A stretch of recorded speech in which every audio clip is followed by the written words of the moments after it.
Blessed Pier Giorgio Frassati, who was beatified by St. John Paul II in 1990. He's called the man of the Beatitudes and a patron of young adults.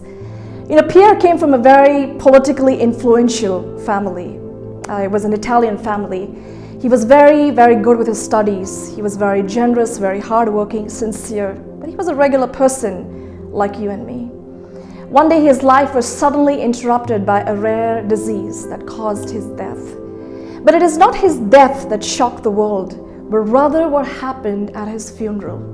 Completely unexpected, the funeral was marred by thousands and thousands of poor people coming from all villages and cities, weeping, sharing tribute, sharing and weeping and crying, telling the story of how Pierre would spend endless hours nursing their wounds, listening to them, feeding them, serving them on his way back from school. That day at the funeral, his influential family saw a side of Pierre they had never known. And the poor people discovered for the first time that day that this boy was actually a very rich boy, something that was never evident by his humble life. Pierre loved the mountains. He spent a great deal of time on them. His whole life revolved around the motto that says Verso alto, which means to the top, to the top. The word is the summit, the top of the mountain.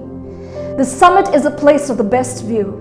It's a place where the air is cool. It's a place of great achievement, yes, but it's also a place of great conquest because the route onward the mountain is not easy. Not everybody gets to get to the top of the mountain. The route, my dear friends, onward the mountain is not for the mundane and the ordinary. It is not for those who just thrive on the cheap thrills and the quick fixes of life. It's not for those who say, I'll follow, but only up to a certain point because I don't want to make my life inconvenient. The spiritual route onward the summit of life is a route of courage and excellence and resilience. It's a route of uncertainty and risk, yes, but it's also a route of power and grace and great gifting.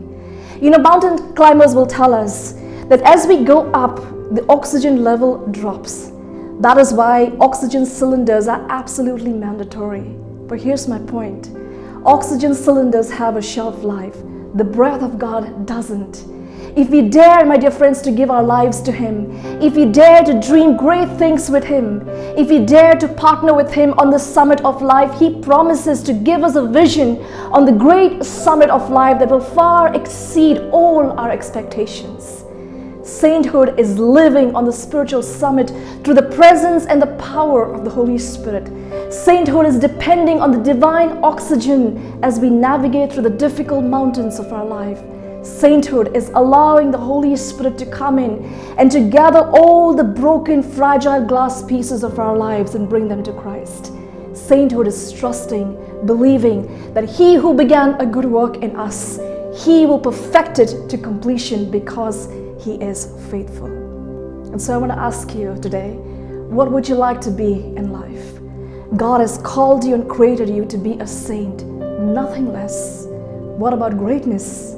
Greatness resides right where you're seated. It is within you.